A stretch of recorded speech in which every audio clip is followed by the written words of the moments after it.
All right. Dear ladies and gentlemen, I think we can start now. So, welcome back to the GLC webinar series. Um, as you know, we did not conduct a webinar last month, so I hope that you took advantage of the short break and participated in the Beyond the Known conference. And if you missed a session or two, we'll be making the recordings available for you, and most likely we'll promote them through LinkedIn. So please stay tuned. Today, however, I wanted to invite you to another conference.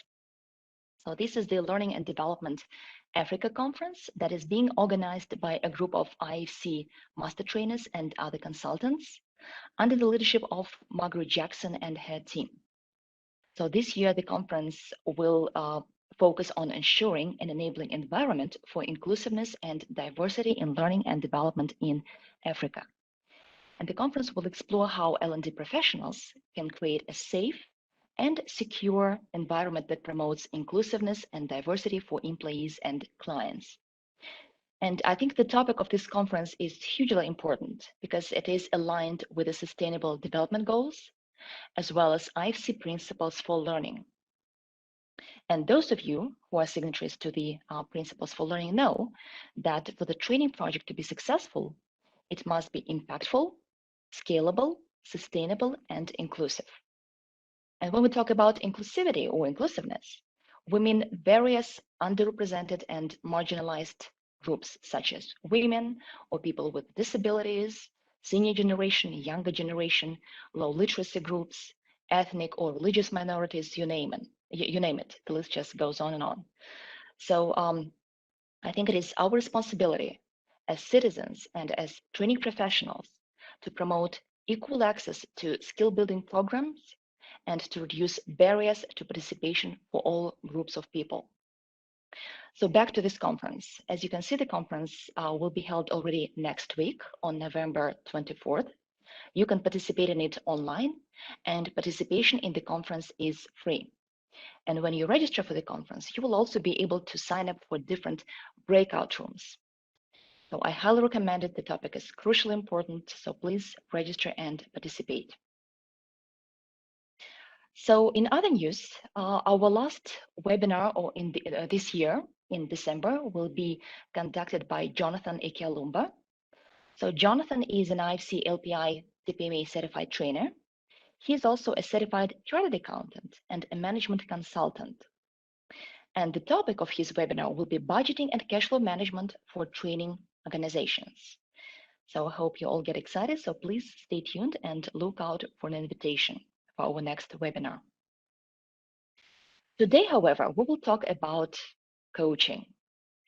Again, so as you know, we already had a couple of sessions on coaching. Specifically, we talked about the basics of coaching in French, as well as what makes coaching work in English, and Adaora participated in that webinar. But it seems like there are so many facets of the topic that the topic will probably just never exhaust itself. And if you remember the GLC competency wheel or the training project lifecycle, coaching touches upon at least two wedges of the training project lifecycle, and that is partnering with clients as well as supporting the transfer of learning. You will probably agree that it is not enough just to teach learners the skills. It's equally important to build an ongoing relationship with them and make sure that they implement in the workplace what they learn in the classroom. And if you haven't visited our blog recently, we have actually some interesting readings for you on coaching. That includes building a coaching culture, as well as coaching approach to dealing with stress in the workplace. So both of these blog posts were submitted by Adaora, our specialist on coaching. And there is another blog that talks about coaching techniques that were used by the food safety team. Again, highly recommend, please check those out, and I will share the links to those blog posts in chat in just a couple of minutes. So coaching is considered to be one of the fastest growing industries in the world, and if you would like to tap into that industry, we have some of the most knowledgeable specialists on coaching today. So that's Adaora Ayoade and Mojisola Olubummo. So Adaora is the president and the board member of the International Coaching Federation Nigeria chapter. She is also the CEO of Easy 37 Solutions. She is a professional certified coach. She is the IFC LPI TPMA trainer, and she is, of course, a signatory to the IFC Principles for Learning. And today, Adaora will be joined by Mojisola. Adaora and Moji, you can turn on your cameras if you like.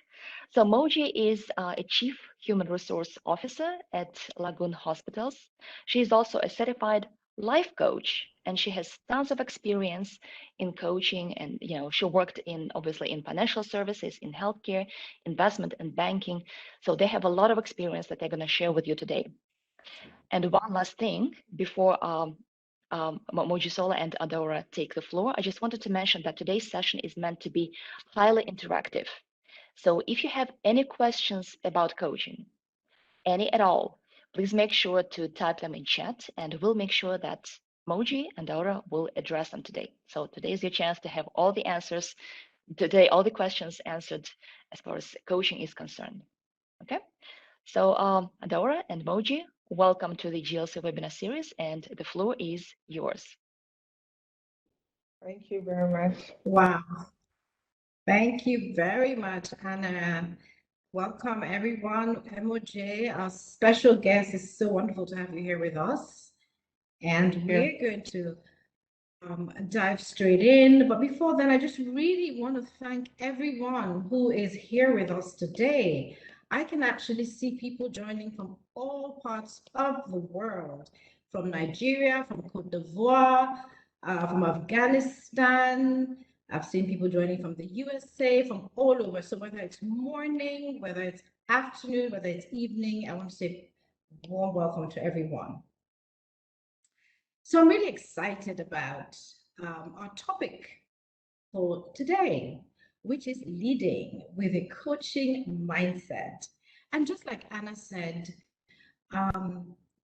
this really is coaching is one of the fastest growing professions, actually second globally after IT. So how do we lead with this mindset? For me as an individual, I consider talking about coaching as a gift I give to the world, because coaching changed my world.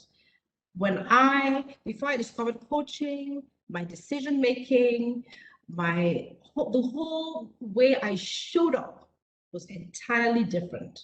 And so now, coming into coaching, everyone that I engage with, whether it's clients, whether it's family, whether it's employees, they all are talking about the difference that coaching has made to me as an individual. And so this is my gift to the world. So I'm really excited to bring this to everyone today. Okay, so let's go right to the beginning and get started. As you're waiting for us to dive straight in, I'd like us to just use the chat box and feel very free, because Anna has said this is meant to be a very interactive session. So what are you hoping to get out of today's session? Please just pop it right into the chat box. You've met us already. Anna's done the introduction. So we're going to just dive straight in and ask you to please just put in the chat box what you're hoping to take out of today's session, even before I share what that is. I think that many participants today, would like to be coaches, or perhaps some of them are already coaches, right? So again, it would be great to know what are your expectations and what would you like to learn from today's session.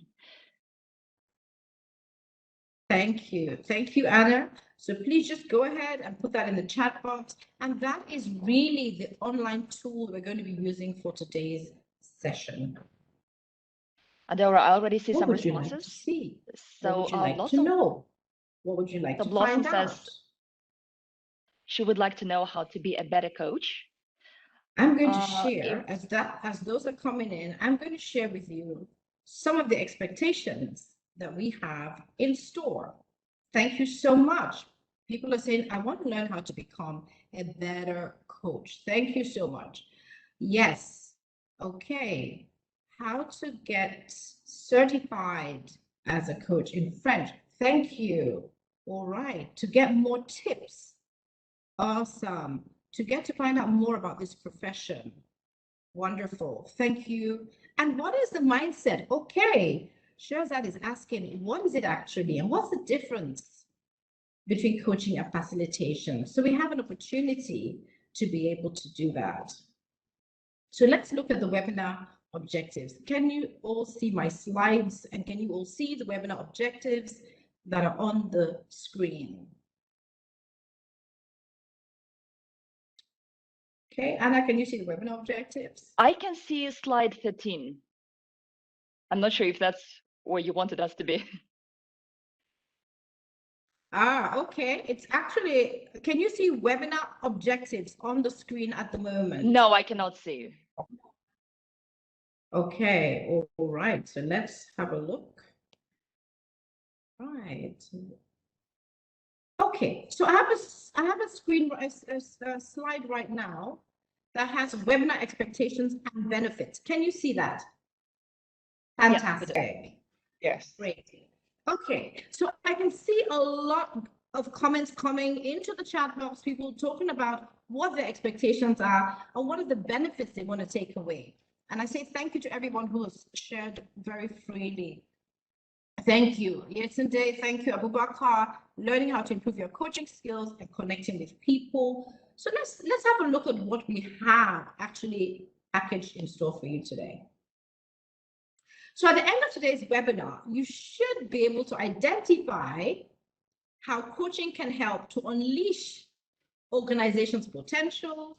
You should be able to identify how an individual can be an enabler of continuous development, and you should be able to understand the secret to unlocking creativity and productivity within organizations. So these are like high level, but of course, we're going to take a deep dive. All right, so now let us take a poll just to get a feel of who is with us today. And really want to know from everyone here what you understand coaching to be. So I'm going to launch a poll and I'd like all of us to participate. So just bear with me 1 minute. Okay, I'm going to open the poll. And you can see a few questions coming up. Please make your selection of the 3 options that are available. So I guess Adaora would like to test our knowledge All first. right, I can see different people participating. Is coaching asking? Is coaching telling? I'm going to stop the poll. Just going to give it a few more seconds and then I'm going to stop the poll. So I can see we still have people that are giving their responses. What is coaching? So many misconceptions. Somebody had asked, what is the difference between coaching and facilitation? So we're going to find out. So we have 9 more seconds for this poll, and then I'm going to close the poll. Okay, people are saying advising, asking. All right, so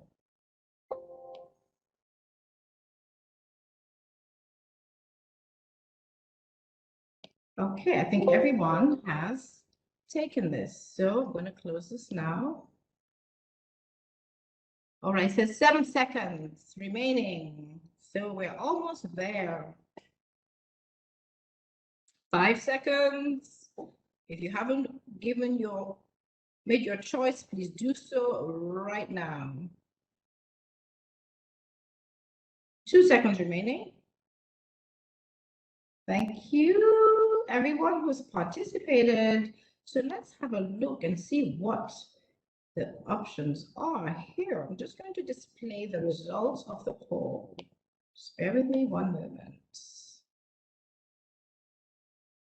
Okay.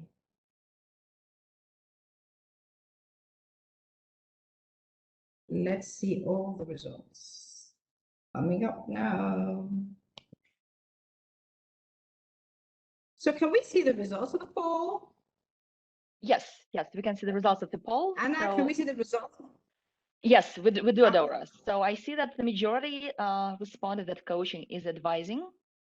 Lots of people said that coaching is asking, and pretty much, no one actually said that coaching is telling. So what is the answer? Fantastic. So what is the answer? Is coaching asking? Is coaching advising? And some people gave no answer at all, so they're not sure. Definitely coaching is not telling. So thank you to everyone who participated in that exercise. MJ, any comments on this poll and the results? Yeah, thank you very much. Looking at these results is because this is data driven, this has really shown the perspective outside, what people think coaching is, and that mix up between coaching, advising, and telling. And that is what we're here to explain and bring out today so that you see the difference between all of these answers. Thank you. Thank you. So definitely it's not telling, but let's find out what it is as we go along. Fantastic. Okay, so let's have a look at the roadmap that we're going to follow for this presentation today. We're going to look at the guide to training by IFC. Anna has spoken about that already, so I'm just going to touch on that for just a couple of seconds. We're going to look at what coaching actually is. So thank you for participating in the poll, but we're going to really find out more about that. And then this coaching mindset. Today's topic is leading with a coaching mindset. What is a coaching mindset anyway?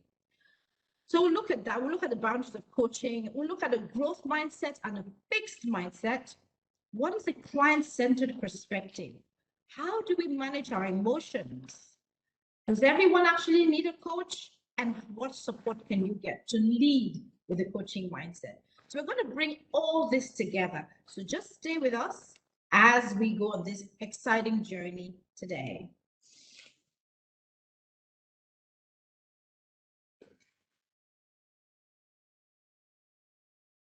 Okay, so Anna has spoken about the guide to training and how the two wedges within that guide that's supporting the transfer of learning and partnering with clients speaks to coaching. And so I would encourage everyone, if you're a part of this webinar and you are not familiar with the guide to training, we'll encourage you to take time out to have a look at the guide that has been put together by the Learning and Performance Institute so that you can see those competencies and how they come together and how they can support you as you lead with a coaching mindset. So now here we are. We've come to the meat of the day. What is coaching? We said leading with a coaching mindset. But what is coaching? Before we even talk about how to lead with a coaching mindset.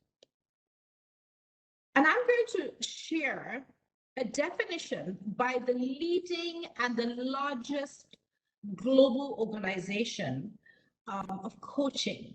And that's the International Coaching Federation, the ICF. Now, when we look on the right side of the screen, in that blue box, the definition says coaching involves partnering with clients in a thought-provoking and creative manner, creative process. It's a process that inspires them to maximize their personal and professional potential. Now, I really want to just highlight a few words here. How do you get people? How do you get them? How do you stimulate them to bring about creativity? How do you provoke their thoughts? This is only by partnership. And that's why on the left side of this diagram, we say partnership in a thought-provoking and creative manner. Now, that partnership has to be one that each partner feels comfortable, each partner feels safe, each partner can be vulnerable. And in that safe space where there's no judgment, the thoughts can be provoked, creativity can be provoked, and that process will enable people to be able to be the best versions of themselves. So the aim of coaching is achievement of maximum potential. And what happens in that process? There's personal and or professional development. And the coach is like a guide, just there to support you, the individual being coached. The individual being coached has the thoughts, has the ideas, and is capable of taking their own decisions. So, as was stated in it's hard to hear. Somebody's saying in the chat box, it's hard to hear. Can you hear me? MOJ, can you hear me? Yes, I can hear you. I can hear you. Okay. All right. Thank you. So coaching is not mentoring. Coaching is not therapy. Coaching is not counseling. It's not consulting. It's not facilitation, because the people or the person being coached is responsible, is accountable, comes up with the topic, and is able to find the answers themselves. So that differentiates coaching from those other support professions. Now, it's interesting because I've had people ask me, Adora, is coaching just for individuals? And I've said, now in the world where we're in, where organizations have realized the benefits of teams and organizations, coaching can be brought, to such instances. So you can coach individuals for them to become more creative and inspired to improve their performance. Coaching can be for groups, coaching can be for teams, and every sphere of the organization can benefit. So let's stay with us. We're bringing it all together.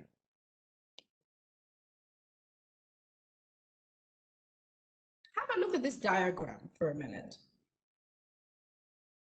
Whether you're an individual, whether it's a team, whether it's a group or an organization, you find out that there are always goals to be achieved. There are always goals to be achieved.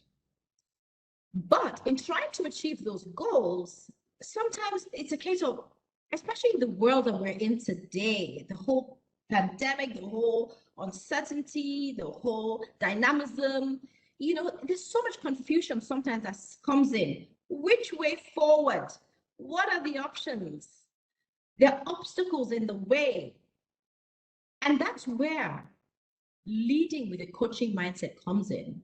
Because when individuals are able to lead with a coaching mindset, they're more centered, they're more balanced, they're able to influence those around them to get past any obstacles and get to that goal quicker, faster, in a more seamless way. So goals will always be there, but the coach and the person with the coaching mindset can facilitate the achievement of those goals a lot easier, a lot simpler. So what does it actually mean? Now, the definition here says that coaching mindset is developing and maintaining a mindset that is open, curious, flexible, and client-centered. This is a definition by the International Coaching Federation. When we talk about mindset, what is mindset? It's like your mental state. Your mental state. What's your mental state like? Is it clear? Is it cloudy? Is it confused? Is it overloaded? What's happening in your mindset? Is it open? If you're to lead with a coaching mindset, your mindset needs to be open. Then you need to have a sense of curiosity and foster that around you as well. You'll need to be flexible and client-centered. But let's ask our special guest for today. What does this mean when we talk about leading with a coaching mindset? Because MOJ is a coach, a certified coach, who is working in a very high, fast-paced environment. So, MOJ, I'm really curious to know, you are leading now with a coaching mindset. Prior to becoming a coach, your leading style, what has changed? And what informed your decision to bring coaching into your leadership journey?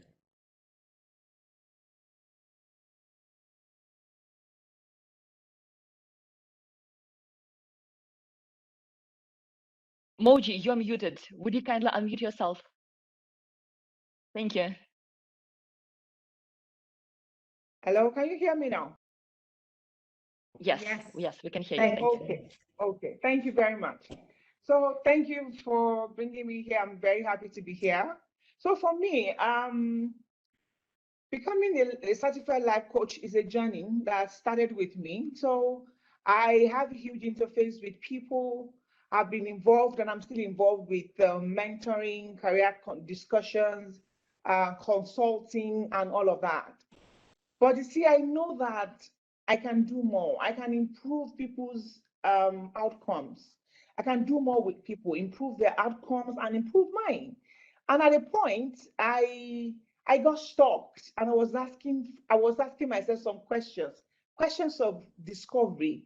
Okay, that centers around purpose, fulfillment, and then the search started. Before now, I've been coached by professional ICF certified coach. And so I started asking questions. So what is this going to do? Will this be able to help me answer my those pressing questions in my heart about discovery about myself and take me out of this stagnancy and be able to do more for people and with people?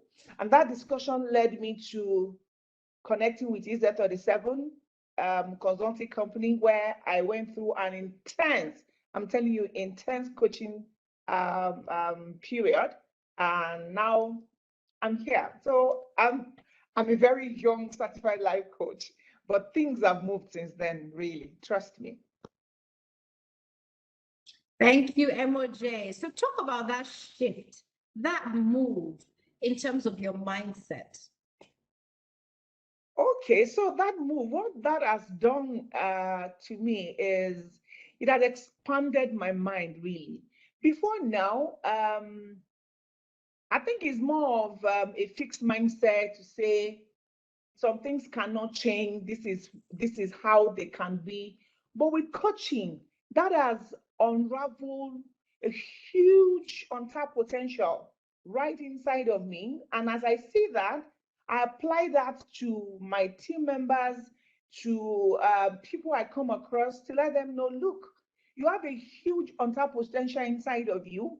That has improved my believability and ability to trust that people, that they can come up with their own answers. They have answers to their own issues. That has helped me also to be more open-minded, curious, flexible. And what that has done to my team members is to begin to challenge them to do more. Now I believe they can do more. And so, for example, I've turned my team members, a part of the department, into a strategic cohort where we deliberate about strategic things. And I keep asking them the question, what? And some of them will look at me and like, but you are the leader, you have the answers. And I'm like, look, I don't have the answers. The answers are right inside of you. So together, we keep digging deep to get answers to these things. And when we are done, we still have so many what to answer to, but the outcomes and the results we're getting are so marvelous. People are talking about it. And it's so amazing because it's life-changing. So it is being able to do more and holding them accountable to those things. Being able to do more.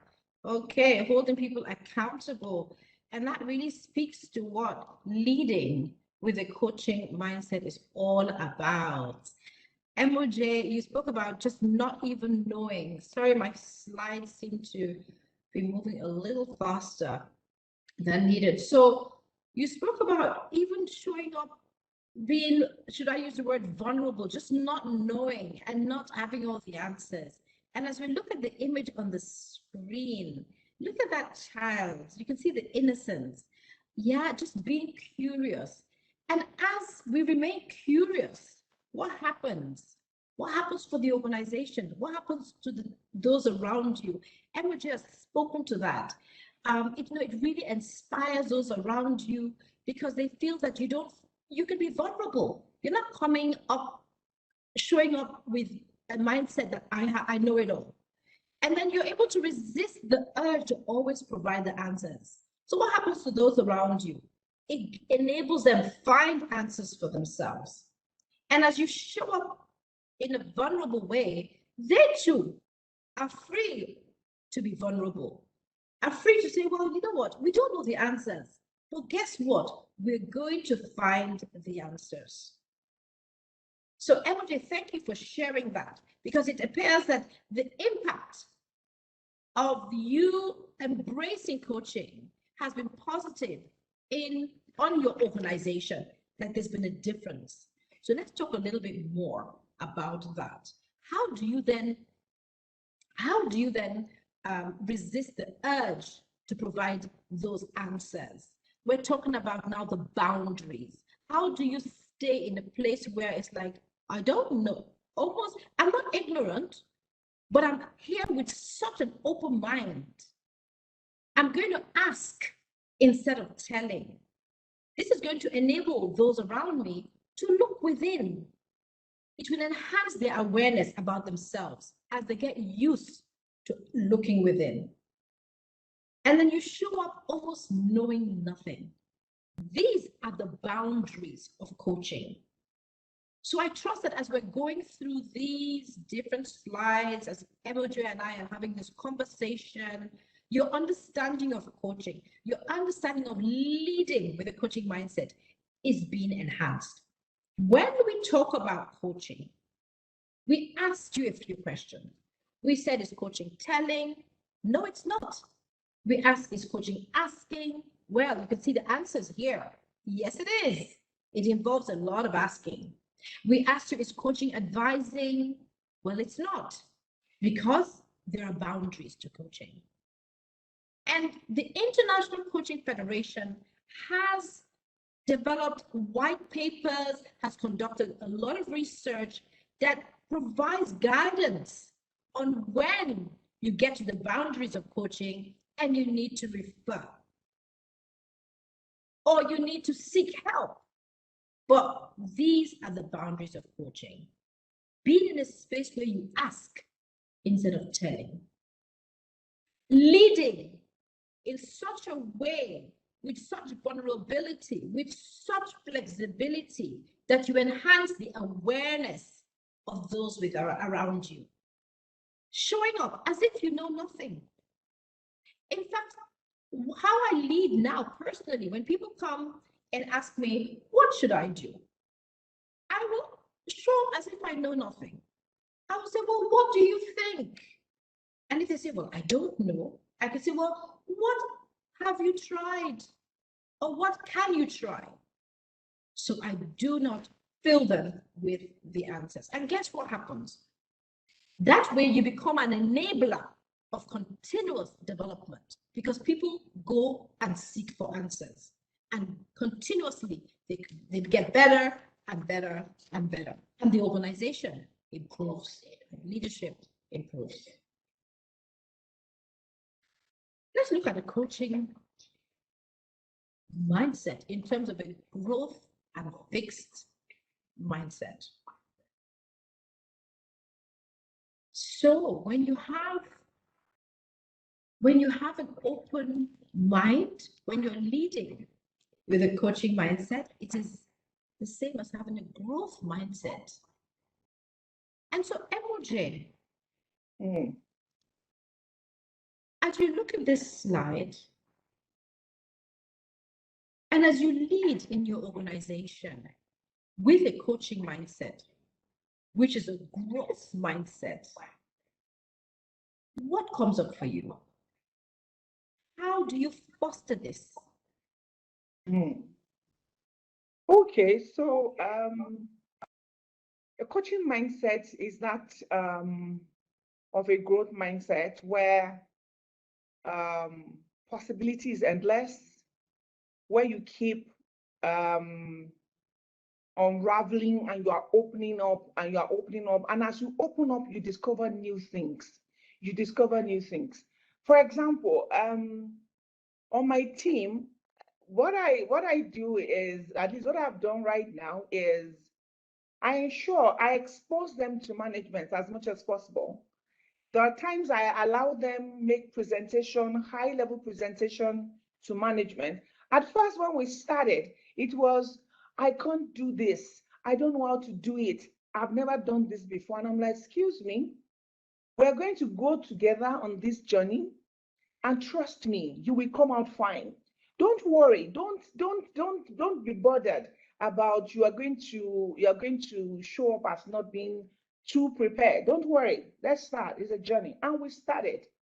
And today, I can sit back and ask and allow them say, okay, so prepare the presentation, speak to it. Where are all this data coming from? Can you defend it? And then I said to them, so you go tomorrow and do that presentation. I'm going to sit back and watch you, not saying anything. All your questions, you are going to give those questions.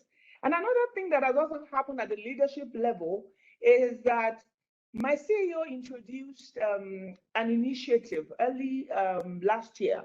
We call it Ideation Monday. We look at month that has month of the year with 5 Mondays, and we pick the 5th Monday. And what happens is divided the management team into groups, and we tell you, go out into other space, into other industry and other sectors, go explore, just pick a company, diagnose that company properly, look at their growth, look at their failures, look at their initiative, look at all they've done, and then bring that into the management team. And the group will come back to present to all of us. Now, having established a safe space where there is no judgment, where you are free to talk and you can explore. That way, people come in with their discoveries, and they present, and you hear people ask questions, what, and bigger things keep evolving, even bigger than what the group had prepared to do. And this is what we do as an organization. We look at those things and we see where we can borrow some of those ideas and initiatives from other sectors and bring it into the healthcare space to improve our processes, improve our experience, and also improve the experience of our customer. That is a growth mindset, because it's so large. It keeps going deeper and deeper to get more possibilities. Thank you, MOJ. Thank you, MOJ. It keeps getting bigger and bigger. And, I like what you said about bigger things keep evolving. I like what you said about people coming with their discoveries. And, what does this do? It unleashes so much potential within an organization. And you spoke about what the initiative of your CEO, and it just goes to show that because of that mindset, because of that enabling environment, people themselves began to come up with all these new discoveries you spoke about.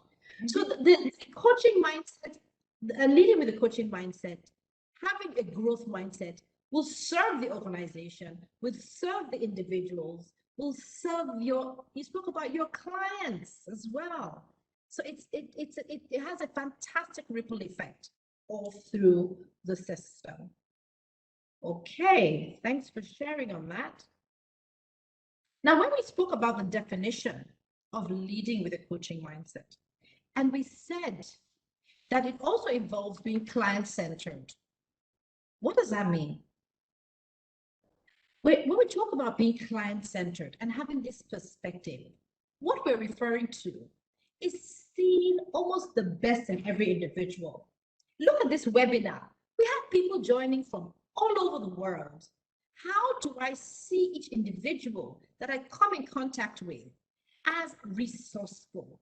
How do I embrace people's creativity, appreciate that they are whole, that they are capable? I can do this when my mental state is open, when I have a flexible mindset, when I don't have judgment against others, when I embrace having a coaching mindset. Now, MOJ, you have people from all over coming into your organization for treatment, for consultation, whether it's the doctors coming from different parts of the world, or the professionals, or like I said, the patients rushing in with all sorts of different needs. How do you maintain this? How do you maintain this client-centered perspective in your organization? Thank you very much. Okay, so again, this still speaks to the great benefit and impact that coaching has when you have a coaching mindset. And what that does for you is it makes you creative, it makes you innovative, and you are open to endless solutions. And what this has done is, okay, so for example, we have a process in organization we call VOC, the voice of the customer. This is where we allow customers, we allow individuals, institutions to say to us, what are those things you will want us to do for you? How can we improve your experience? How can we make it better for you? What sort of things are you looking out for? And then when we collect this data, we sit down and we start asking the question, what do they want? When this particular patient or client speaks like this, what exactly are they speaking about? Trying to explore, dig deep into the feedback that they've given us as an organization. And sometimes we call up to say, how we call them up to ask about their experience in the hospital and to say, are there things you want us to do better than what you've experienced? Are there things you've seen in other clients you want us to replicate? And we just keep asking the questions. We do not believe that we've arrived as an organization. We believe that when we keep asking questions, we keep engaging customers, we keep engaging our team members, and they are such in a safe space that they are not bothered, that they are safe. Nobody's judging them, nobody's saying to them, there are no right or wrong answers, really. It is just asking the questions until we get to a point where they have what they want. And in our organization, we hold you as a team member accountable to all of these things. You've committed to these things. So how do you hold you accountable and you begin to deliver on those things? And you see results, your confidence grow, your competence grow, you become better than who you were before you started the journey. Okay, thank you. All right, so MOJ, thank you for that. And really, this really speaks to, one of the benefits of coaching, everything you've said, which is unlocking creativity and productivity. And as you listen to the voice of the customer, you call it VOC, to be able to get feedback from them, take it within the organization and see how you can improve on what you're doing. I've seen quite a few questions in the chat box, and we're going to have some time at the end to really address these questions, because somebody said something around, what if your staff don't have the answers? Then what happens? So hold on to that and hold on to your questions, because indeed there are situations where that happens. And then when you're leading with a coaching mindset, there's an approach that you will adopt to deal with such situations. But the big idea here is that when you hold people in such a positive regard, like MOJ has spoken to, whether it is the customers, whether it is the client, whether it's the internal clients, those are the employees, what happens? It unlocks creativity and productivity for the organization. How easy is this, though? Because sometimes you're doing all of this, and hey, especially like I said earlier, in a fast-paced organization like that of MOJs, where, gosh, so much is going on, emergencies happening, You know, people coming in, they need to be seen right now. Sometimes, unfortunately, it could even be life-threatening. How do you manage your emotions in situations? This is so important when you're leading with a coaching mindset.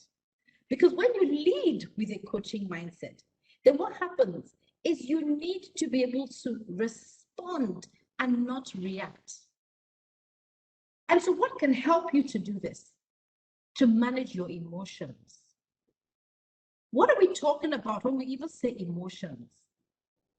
Emotions are like energy in motion. How do you channel that energy correctly so that it doesn't take charge of you and help you lose control?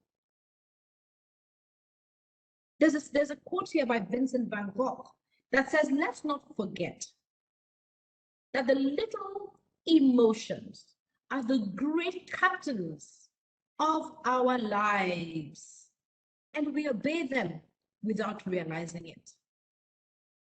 Please put in the chat box, even as Moji and I are having this nice discourse, which I believe you're having lots of takeaways from. How do you manage your emotions? What helps you? What helps you? For some people, it could be that the most common, resting well.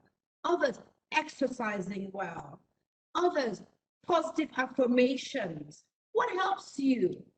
And I'm asking the participants here, everyone, just to reflect on that for a moment. If you want to be able to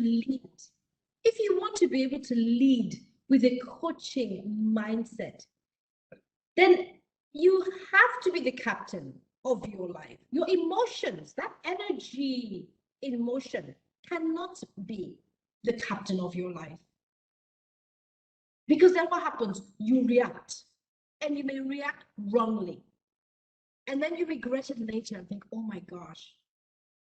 So how can you, if in all that's going on around you, how and what can support you to be able to be mentally and emotionally prepared for any, in quotes, storm, should I say that? Oh, thank you. People are sharing already. Taking time to think and rethink, counting to 10. Not to judge the emotion. Oh, wow, that's a brilliant one. Listening to the emotion. What is it telling you? The emotion could be telling you something. What could it be telling you? Delayed reaction. Thank you. Thank you, Olani. Thank you for that. What else? What can help you manage your emotion? This is just so key. Because if you want to be a better leader, if you want to show up better, you've got to manage this. Be aware of what else is going on in your mind. Thank you, Stella. Take a walk and explore nature. Awesome. Rajiv, thank you. Identifying those triggers. Ayomide says resting well. Journaling, that's excellent. Mohammed, thank you. Save it for the next day. FO, saturate yourself, surround yourself with positive affirmations. We're pausing on this slide because this is just so important. There's so much anxiety in our environment. There's so much going on in the VUCA world. That's the volatile, uncertain, complex, and ambiguous world. How do you manage these emotions? Someone says, thinking about the good days. Thank you. Thank you, Ayuba. Somebody else says, empathy. Thank you. Oh, I like that. Empathy, not just to others, but also to yourself. Thank you. Thank you, counting your blessings. Still looking at what's coming up. Still looking at what's coming up. Logical response. Thank you. Before we move on, Emoji, what helps you manage your emotions? Okay. Before I go directly to that, to answer that question, again, when you see to manage emotions, managing your emotion, responding versus reacting. sometimes some of these emotions you see, we fight against ourselves. For example, when you think you must be in control of everything, you think you must have all the answers. You don't want to be vulnerable. You don't want to come out as, you don't want to show up as being vulnerable. You think you must have all the answers.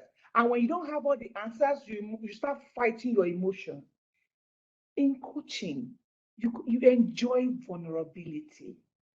It's okay. Wow. It's okay not to know. It's okay to tap into other people's idea and opinion. It's okay to bounce your idea off other people. What do you think? But a lot of times you want to be champion, want to be in charge of everything, which are sometimes may not even be possible. Because we want, again, when ego comes in, it's another dimension entirely. So for me, after doing my coaching program, and right now I've learned and I'm still learning to enjoy vulnerability, to enjoy not having all the answers. Not that I'm ignorant, but I enjoy not having all the answers. I enjoy tapping into other people's thoughts to say, what do you think about this? I do a lot of that with my team members. I sit and I say to them, what do you think about this? And I look at them, I sit and I say, can you discuss this? And I stay back and I watch how they discuss and how they debate over issues. And sometimes when I need to speak, I say, okay, so why do you think you're talking about this? How do you think this will play out this way? What kind of outcome do you want to get? And so you thinking this way, if we just keep exploring, keep challenging each other and one another, and you get when you get to a point, you are just unstoppable because it opens up your mind. You are open-minded. Don't have a fixed mindset to think this is how things must go. There's nothing like that. Then you won't be able to explore possibilities then. So for me, it is enjoying that safe space and enjoying vulnerability as much as possible. Yeah. Wow. Do you know, Emoji, as you were speaking, it was almost like I had goosebumps coming up, and I can see the feedback in the chat box. I'm like, where to go, Emoji? Because yes, it's okay to enjoy vulnerability. We don't have to have all the answers. And I just loved what you said when you use that word ego. That ego, sometimes it gets in the way. We think, oh my gosh, I must know it all. But you know what? It lightens the load when you lead with a coaching mindset. Because you are able to be, like you said, to be comfortable not knowing and say to others, well, what do you think? And guess what? That way, you're not doing all the heavy lifting, having to have all the answers. Emoji, you spoke about being comfortable, being vulnerable. Thank you for that, Emoji. Be comfortable being vulnerable. And be easy on yourself. Someone just said, thank you. If you know it all, there's no more room to know anything else, is there? There's always, the largest room in the world is the room for self-improvement. So we continuously learn. We don't know it all. So when you are able to manage your emotions, be empathetic with yourself, let go of ego, manage your mental state, show up, in a more present way, then you get rid of things like second guessing yourself. You get rid of things like imposter syndrome. But most importantly, you're able to respond versus react. So thank you for everyone who shared what helps them. And there's so much richness in this group. Everyone here is bringing something. And so I thank you to everyone that has shared, because we are all learning from each other. Ayuba says people don't understand what emotions are and they try to control them. So the messages are coming in so quickly, trying to grab them. Ayuba says people often don't understand what those emotions are and they try to control them instead of managing it. Thank you, Ayuba. You said some self-assessment is needed and coach training teaches one to understand and manage those emotions better. Thank you for that. Yes, absolutely. Those assessments can help you. What are your blind spots? What are your strengths? What are your weaknesses? It really helps you to reflect on yourself. What comes up for you? What are your triggers? What are your motivations? What are your beliefs? What are your values? Do some assessments. And thank you for that, Ayuba. Ayuba is a certified coach, and so fantastic to see him on this call. Absolutely wonderful. That just goes to show that importance of having an open mindset and not feeling, I'm already a coach. I don't need to know anymore. We're continuously learning. That helps us. That helps us. So thank you. Now, following on from that, what do we think? Does every leader need to have coaching skills? Let's know what you think. Is this important for your toolkit? Should you have it in your toolbox? And we just started off by talking about all the different hats she had worn in the past. Whether it's mentoring, whether it's facilitation, you know, she's been a leader, influencing and bringing in different skill sets. But what about coaching skills? What do you think? Okay, Abdul says, yes, let's know your reason. What's the reason? Share your thoughts around that, please. Olani says, yes. Ayomide says, yes, I believe so. Gwen, thank you very much. Yes. What's your reasoning for saying that? Let's get a little bit more insights into what informed. Okay, thank you, Sylvia Baluka. You said, so as to bring out the best from the team. Spot on. Abdul, thank you, because it will enhance people's capabilities. Thank you. Stella, necessary to be effective in that position. Absolutely. To be effective as a leader, to influence people and to get them to be able to achieve their goals and the goals that you probably have as a leader. You need, thank you, to be more effective. Oh, I like this one as well. Enables a growth mindset. Thank you, Gwen. Oh my gosh, they're coming in so fast. Absolutely. Emoji, what do you think? Does everyone need a coach? Sorry, does everyone need to have coaching skills? Thank you very much. Every leader needs to have a coaching skill. And this is it. One of the reasons why you have people gathered to make a team, number one is so that productivity can improve. Number two, so that they can also grow and develop. So that as a leader, you can also sit and have an helicopter view of your team members. So a leader with a coaching mindset has so much to offer as it begins to challenge the team to deliver, and it leaves them to be able to make their mistakes, find their answers, improve their confidence, which also improves their competence, and they begin to grow. And you sit down and you watch them as they perform wonders for you, while they also grow and also improve and push the organization forward. This is different from being a boss who sits down, who has all the answers, and all the results you get is going to be just in the same direction because it's the one person that is providing the answers, rather than have variety and open well of knowledge, of input, where creativity is encouraged and people can do more and improve on what they do. Every leader needs a coaching skill. Every leader does. It appears we're losing you. Okay.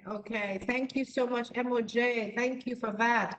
Absolutely. And I like, just to really just add on to what you've said, about not just being a boss, having all the answers, but actually being a leader. Somebody actually said something that said, Gunser, please, I hope I pronounced it correctly, said, people do things more when it comes from themselves and not to be told. So that just ties in with what you said, MOJ, about not just being a boss. So if a leader has coaching skills, you're able to show up better. Absolutely fantastic thoughts coming in. You cannot build, okay, Donald said every leader needs to have coaching skills because you cannot build a successor without it. Thank you. A leader is supposed to, Ayomide says, a leader is supposed to raise, grow, and empower people, and coaching is a way to achieve this. Wonderful. So let's see now. What can support you? And somebody had said this earlier, that one of the things that can support you is to acquire coaching skills, or if you so wish, and that is your career path, to become a certified coach or to engage a coach. There's a fantastic video, and I'm going to share that video with us. It's by Bill Gates and also Eric Schmidt, so the leader of Microsoft and former CEO of Google. And they talk about the fact that everyone needs a coach. You know, when you think about your mindset, it's part of you. And it's not the easiest thing to change. But when you have support, either through training or through somebody else there to partner with you towards the achievement of your goal, it can really help you to achieve that goal. If it's a shift in mindset, then you definitely can achieve that. Also, you will find that it will bust your limiting beliefs. So coaching, skills training, or having a coach can actually support you to lead with a coaching mindset. Now let's have a look. Let's bring all of this together, because according to the International Coaching Federation, you know, coaching does influence people and the workplace, and it really can help us to achieve our goals. So when we lead with a coaching mindset, we are able to influence better, and our workplace can become more productive, more creative, more innovative, more engaging.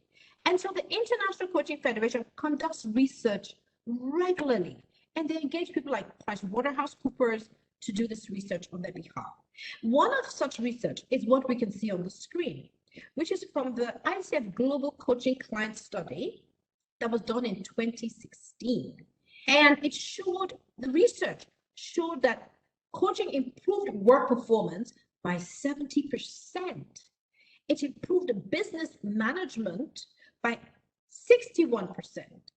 Coaching improved time management by 57% and improved team effectiveness by 51%. It also improved self-confidence by 80%.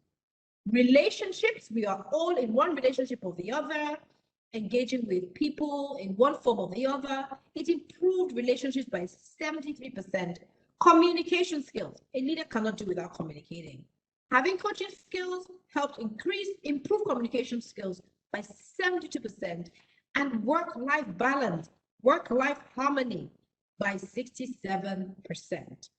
So these are just some of the ways that coaching can influence people and the workplace. And this is scientific data conducted by the International Coaching Federation.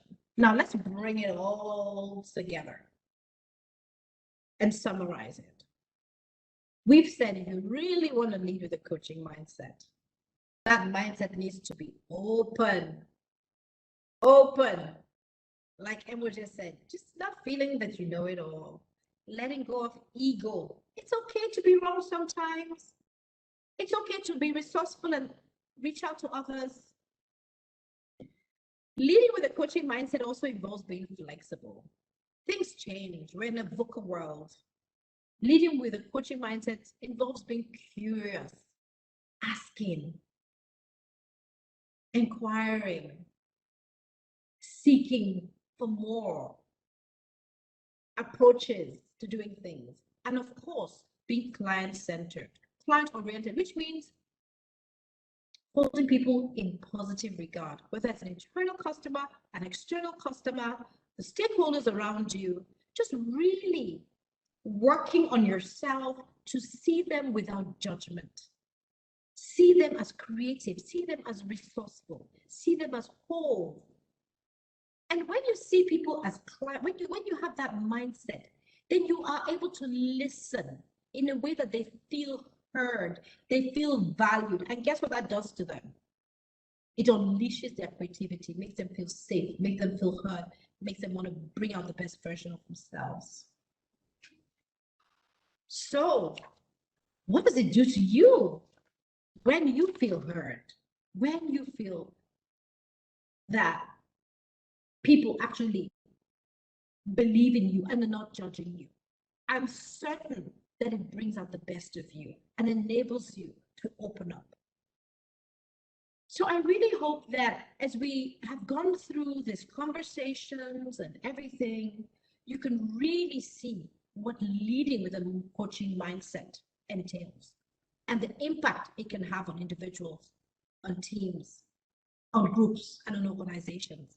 So in conclusion, I will share a quote by Tanya Clemens, who is the Vice President of Global Executive and Organizational Development at IBM. And the quote is, they've done lots of research over the past 3 years, and they have found that leaders who have the best coaching skills have the best business results. So it's not a hype. It's not a fad. It's a fact. We started off this webinar saying that at the end of it, you should be able to identify how coaching can help unleash an organization's potential. We also said you should be able to identify how an individual can be an enabler of continuous development, as well as how you can to understand the secret to unlocking creativity and productivity within organizations. And I truly hope that you've been able to get good takeaways and an achievement that you feel that we've been able to achieve the objectives of this webinar. We've kept ample time to answer your questions, Emoji and myself. So really want to thank you for participating. And I can see a question coming in right now asking any recommended readings. Yes, we've got some resources and we're going to share them with Anna. And right now we're going to open up the next few minutes for any questions that you may have that you'd like myself and our special guest, MOJ, to answer. So thank you, everyone. So, Thank you very much, Adaora. Thank you, MOJ. So I suggest that anyone who would like to speak up, please sort of raise your hand in chat. So for that, you will need to go to your profile, right? Second, let me figure out. Mark, maybe you can assist us with that.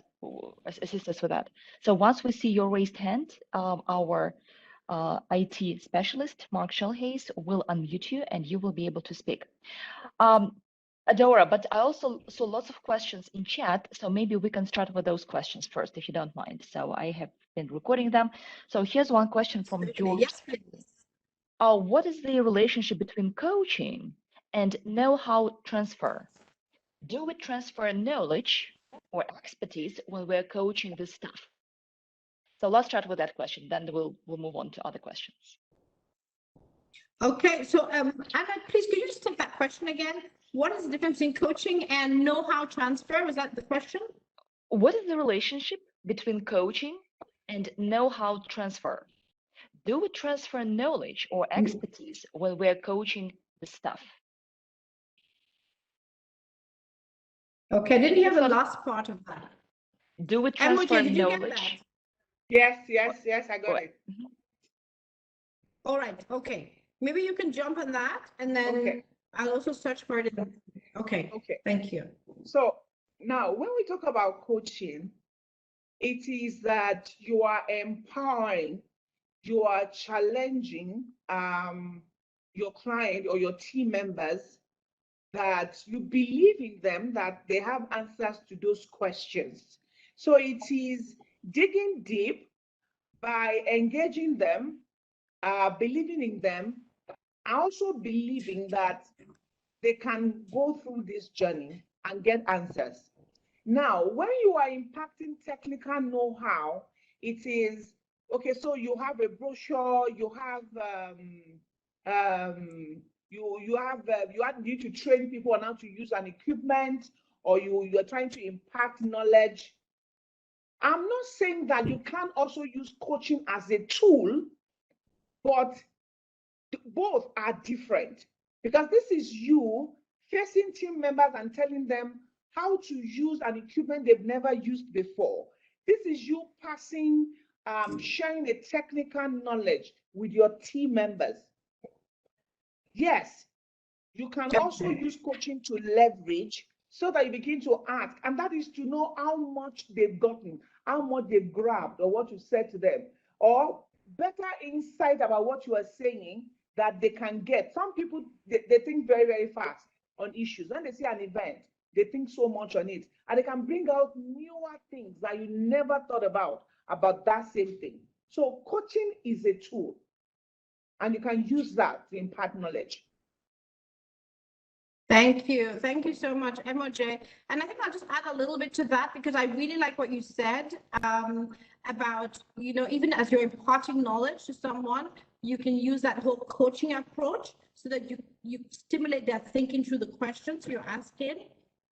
On a more sort of, should I say, on another level, what you find is coaching skills and utilizing coaching skills can be applied to different situations, but more effective when you have people who already have the aptitude, but maybe it's an attitudinal thing now. They don't, they don't really believe they can. Maybe it's confidence they're lacking, or, clarity they're lacking. Then coaching is very effective in those instances. If the person totally lacks the skills, then they need to acquire those skills. But in acquiring those skills, you can use a coaching approach to guide them. But definitely, if it's aptitude, then they need to acquire those skills first to be able to then benefit maximally from the coaching approach. I hope that has answered the question. Please let me know. Thank you, MOJ. Just to add that little piece as well. And George actually clarified his question. What happens if the staff does not have the knowledge to provide the answers? This is where the consulting coach provides advising services to facilitate the know-how transfer towards the respective staff. And maybe if there's still some misunderstanding, maybe we can unmute George so we can have a little bit of a conversation. Mark, would you please help us with that? Thank you so much. And I also have I see a couple of raised hands from Abu Bakar and Sadef, so we'll give you the floor in just a moment. But let's start with George, since we already voiced his question. Hello, can you hear me? Yes, we can hear you. Yes, hello. Thank you very much for this very interesting webinar. Okay. Very insightful. Maybe I have a certain bias on this topic because I am a consultant and I was dealing very much with training and actually coaching the staff of my clients, even from microfinance institutions. So, in my opinion, whenever I got a consulting or training assignment, the assumption was that the respective trainees or staff didn't have the necessary knowledge to contribute to the development of their institutions, their microfinance institution.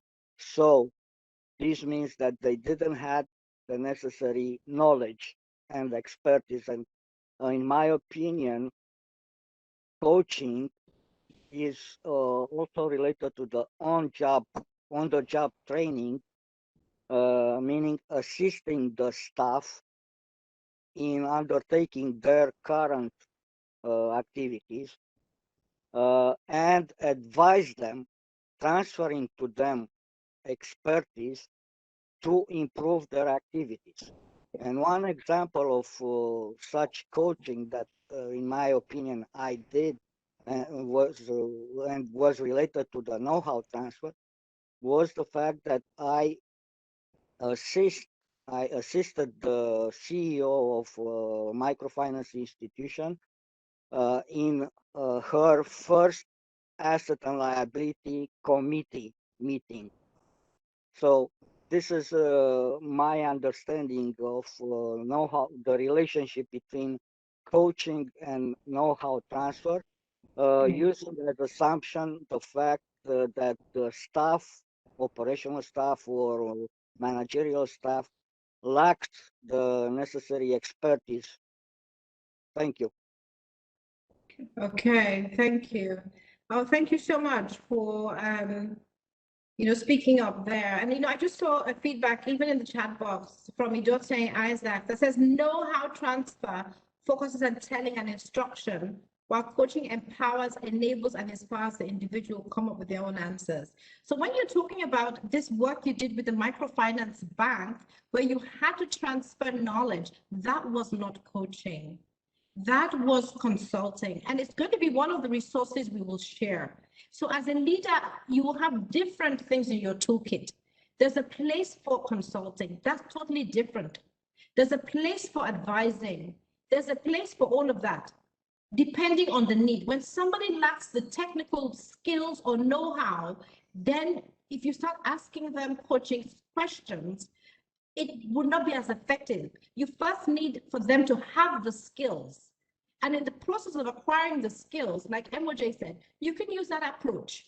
But if it's aptitude and they don't have it, and they call you into a microfinance bank to show them what to do, then you're not going to go there and begin to just use a coaching approach. You will need to look at the best thing for that situation. And in that situation, it could be training, it could be advising, it could be consulting. And that's why when Anna started, she talked about that wheel in the guide to training. Each of the wedges speaks to different things. When you partner, which is the center of the wedge, with the client, you will know what they need. So there's a place for coaching, but that's entirely different from another place for consulting. So I hope that's okay. Thank you very much. When sent the clarification. Thank you. Yeah, Dora. So I'm going to share information that expands on this a bit more. We appreciate it. Mark, would you please help us unmute? Let's start with Abubakar. And I have been keeping record of all other questions that came in chat, so we'll get to them. Okay. So maybe good afternoon from here. Hello, good afternoon from here. I want to thank you for the impactful training. I am from Leadway Assurance. I want to find out the ways to access opportunity to be certified coaches here in Nigeria. If you have a clue, just let me know. Okay. All right. Thank you so much for the question. What we'll do is we can get someone to, Anna, should we put that information in the chat box, the link to that?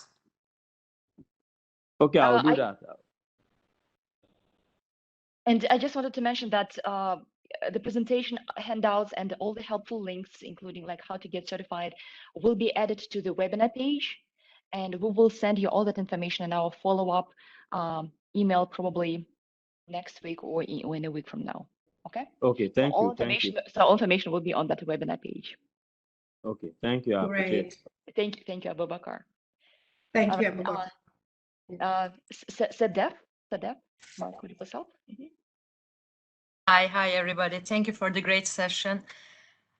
This is a topic very dear to my heart. So I'm actually a certified coach, and I'm a brand new hire at IFC.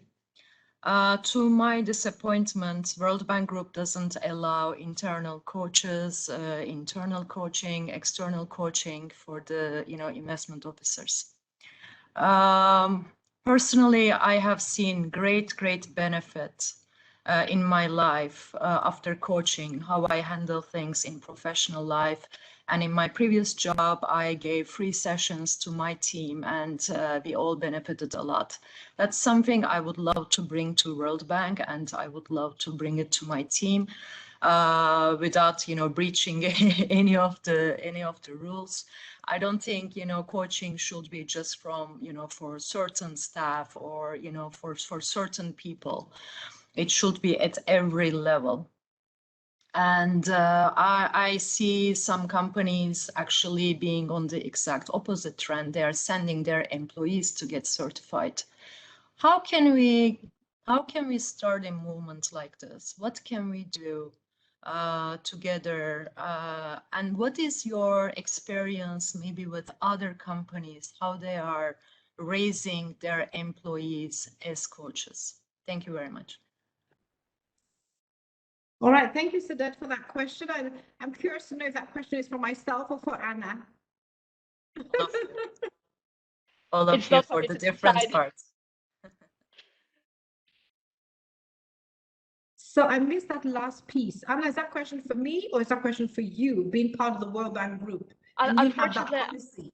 Unfortunately, I'm not in the position to change, such things in the World Bank Group, but maybe you can share your experience, like how you dealt with other organizations maybe that were a little bit resistant to the idea, and like how you helped them overcome that resistance. So if I understand, that's the direction of the question. Mm-hmm. All right, fantastic. All right, so Sadat, first of all, I just really want to commend you. I'm excited that you're here as a coach. I'm excited for the work you've done so far, the impact you've seen in your space, even the free coaching sessions you've offered.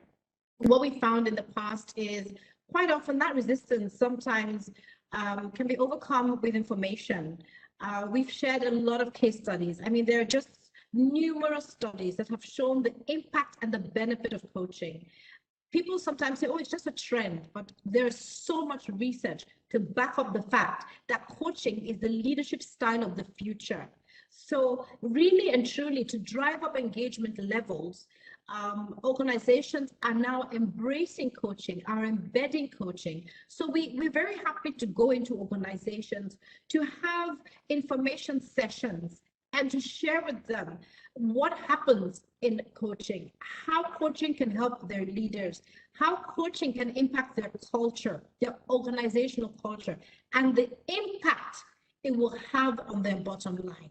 So obviously every organization has its policies, but things are changing at such a dynamic rate. And if you want to retain your staff, like MOJ said, the previous command and control boss style is no longer the way to go. And even if you don't have that style, but then you really want to embrace coaching because of the benefits it offers, we'll be very happy to come in, have an information session, showcase some of the research findings, offer some, complementary opportunities for people to experience this, and then we can take it from there. You know how they say it's in the eating of the pudding that you can really get the benefits of it. So really that's what I would share along those lines. Thank you very much. I completely agree with you, and I hope this kind of sessions will also bring more awareness at every level. Like, coaching is not a luxury thing anymore.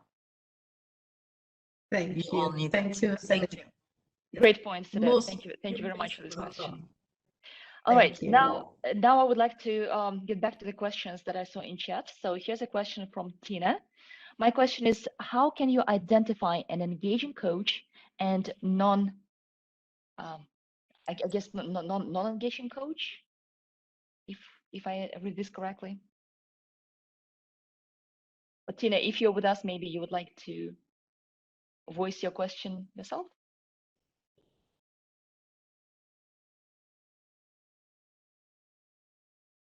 So MJ, you may want to take it if you're comfortable with that, so that we can get another voice in. Mark, would you please help us unmute Tina, maybe, if she doesn't mind?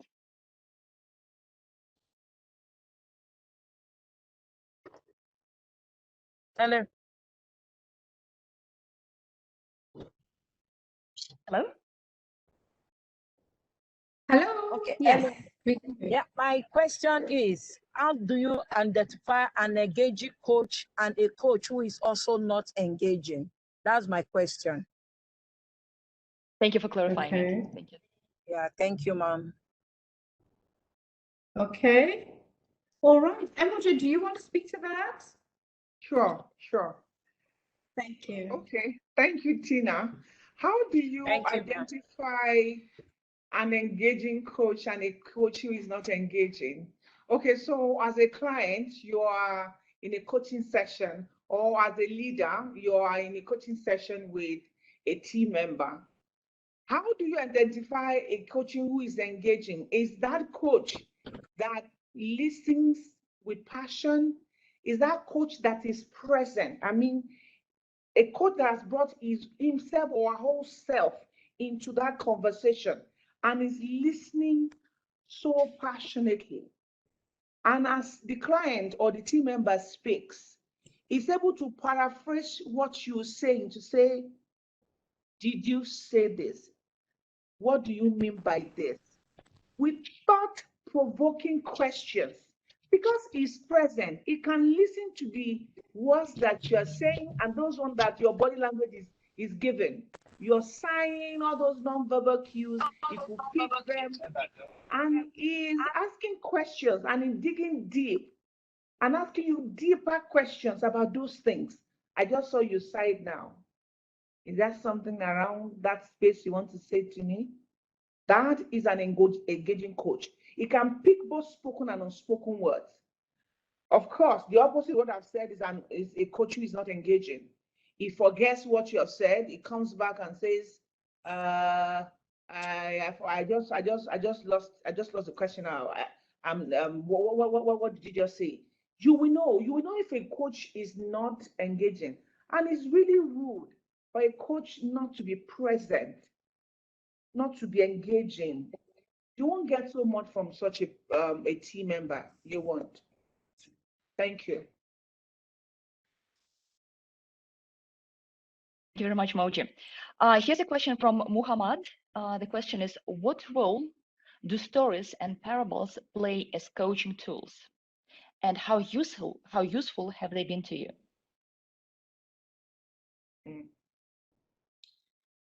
Okay, so I'd say that I found that as a coach, I listen to the stories of the person I'm coaching.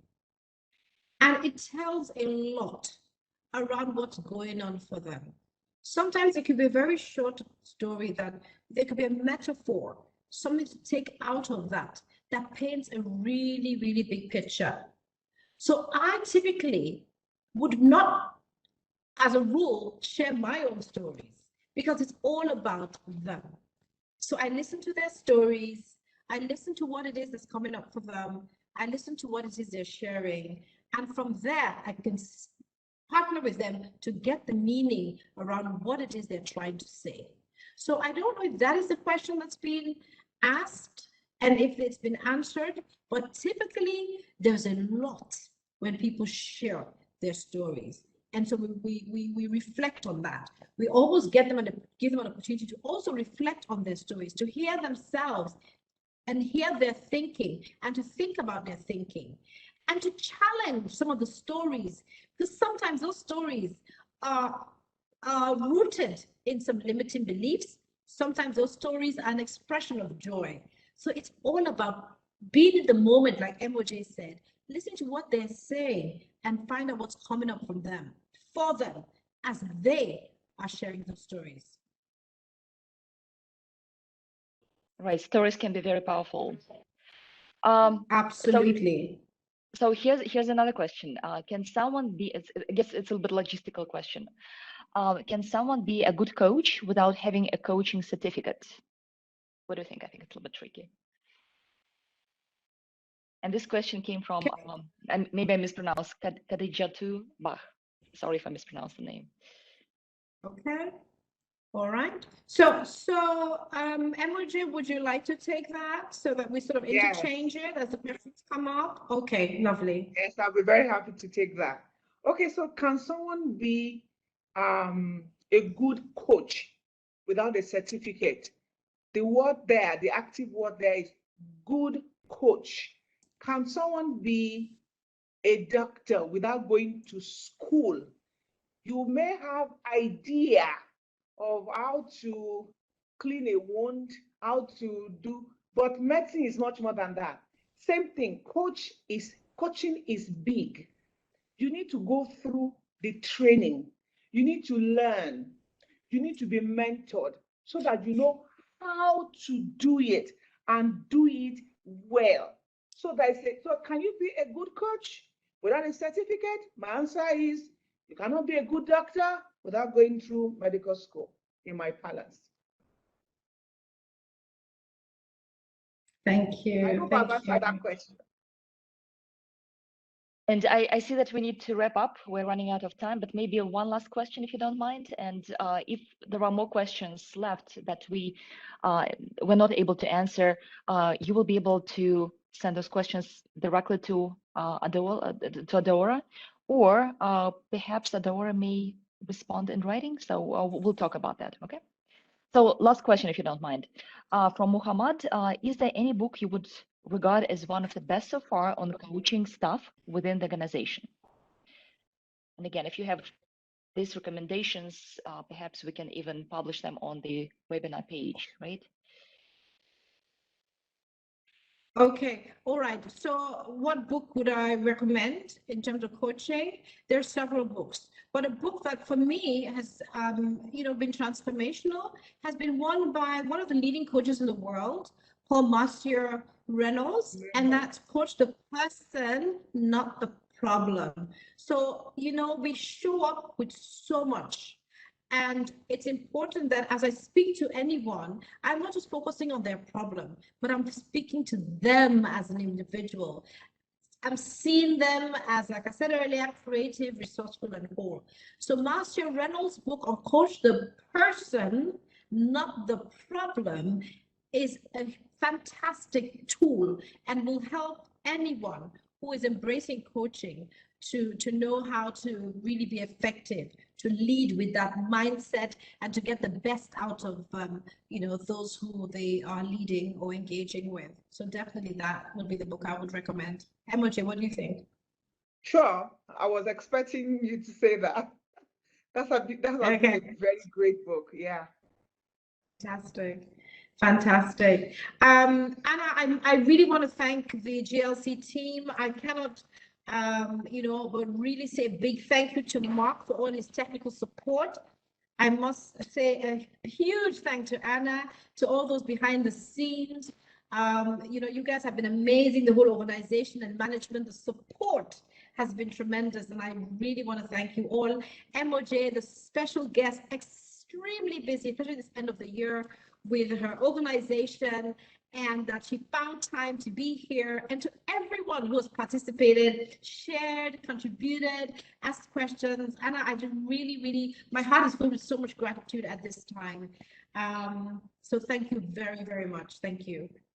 Adaora, it was our great honor to host both you and Moji. This session, I think, was very powerful, and I know that I hope we'll continue the discussion. So this is definitely not the end of our discussion on coaching. So dear participants, if you have more ideas, let's perhaps invite Adaora again to present at the webinar. But she's definitely, one of the big specialists in coaching, and so is Moji, having so much experience in coaching. So as we discussed, Adaora will perhaps share more links with you, such as recommended reading, or perhaps even that video by Bill Gates, right, which I think is a must to watch. So we'll add all these resources to the webinar page. And with that, I thank you all for attending today's session. Once again, our speakers, a huge thank you to you and the whole team, because the team that Adaora had behind her back was also absolutely amazing. It was a pleasure working with you. Amazing. Thank you. Yes, indeed. The EZ37 team. Thank you. Yeah. Thank you. And if you don't mind, please provide your feedback on today's session. I shared the link in chat. Okay. Everyone, please enjoy the rest of your day, and we'll see you in December. We'll talk about budgeting and cash flow for training organizations. I think that's also a very exciting topic. Thank you. Bye-bye. Thank you very much. Bye. Thank you. Bye. Thank you so much. Bye.